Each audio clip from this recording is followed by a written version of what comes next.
ये कहानी है कमलपुर नामक एक ऐसे गांव की जो दिखने में तो बहुत बड़ा था, पर इसमें आबादी बहुत कम थी। लेकिन वहाँ के लोग एक गहरे डर के साए में जी रहे थे। गांव में लड़कियां और औरतें बहुत ज्यादा थीं और लड़कों में सिर्फ जवान और बूढ़े लोग थे। इसका कारण था गांव का एक डरावना श्राप। जब भी किसी घर में लड़के का जन्म होता तो एक काला साया आकर उसका सर धड़ से अलग कर देता। बच्चा ठीक से अपनी पहली सांस भी नहीं ले पाता था। ये एक ऐसी गंभीर समस्या थी जिसने गांव के लोगों को निराशा में डुबो दिया था। कम लोगों के कारण गांव में व्यापार, स्कूल सब बंद हो चुके थे और प्रगति पूरी तरह रुक सी चुकी थी। इसी डर भरे माहौल में एक शाम पायल अपने घर के कपड़े समेट रही थी कि अचानक उसे चक्कर आया और वो गिर पड़ी। उसकी तेज चीख सुनकर उसका पति अज्जू भाई जल्दी से बाहर आया और तुरंत हड़बड़ी से उसे उठाकर अस्पताल ले गया। वहाँ नर्स ने पायल को लंबे समय तक चेक किया। उसके बाद पति को खुशखबरी दी। देखिए अज्जू भाई, आप बिल्कुल चिंता न करें, घबराने की कोई बात नहीं है। आपकी पत्नी को चक्कर इसलिए आया था क्योंकि वो अब माँ बनने वाली है। उन्हें जल्द ही बच्चा होने वाला है। आप बस थोड़ा सब्र रखिए और जाकर मेरे बुलाने का इंतजार कीजिए।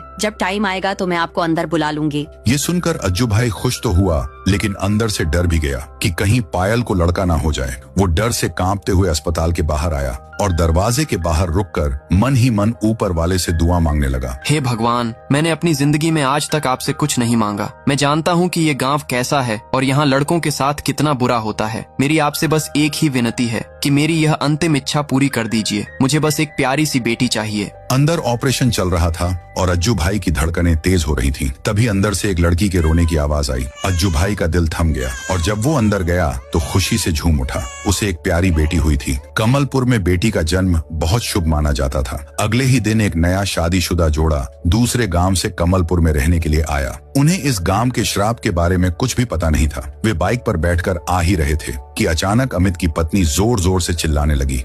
मेरे पेट में बहुत तेज दर्द हो रहा है। मैं सह नहीं पा रही हूँ। उल्टियाँ भी हो रही हैं। अमित, कुछ करो प्लीज।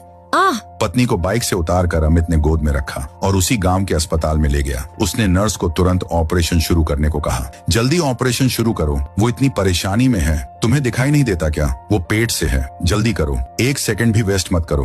फिर नर्स ने जवाब दिया। सर प्लीज मेरी बात सुनिए। आप बाहर के लगते हो, आपको इस गांव के बारे में पता नहीं है। प्लीज आप यहाँ ऑपरेशन मत कराइए, नहीं तो आपको इसकी बहुत भारी कीमत चुकानी पड़ सकती है। ये सुनकर अमित का गुस्सा भड़क उठा और बोला, मुझे पता है तुम डॉक्टर लोगों का क्या होता है। तुम्हें ज्यादा पैसा चाहिए है ना? हाँ, मैं तुम्हें ज्यादा पैसे दूंगा। जितना मांगोगी उतने पैसे दूंगा, पर अब जल्दी करो वरना माँ और बच्चा दोनों खतरे में पड़ जाएंगे। नर्स ने समझाकर कहा, मैं ये ऑपरेशन नहीं करूंगी। फिर अमित गुस्से से बोला कि अगर तुमने अभी काम शुरू नहीं किया तो तुम्हारे लिए अच्छा नहीं होगा। ठीक है सर, जैसी आपकी मर्जी। आप जाइए और बाहर इंतजार कीजिए। फिर अमित हॉस्पिटल के बाहर रुक गया।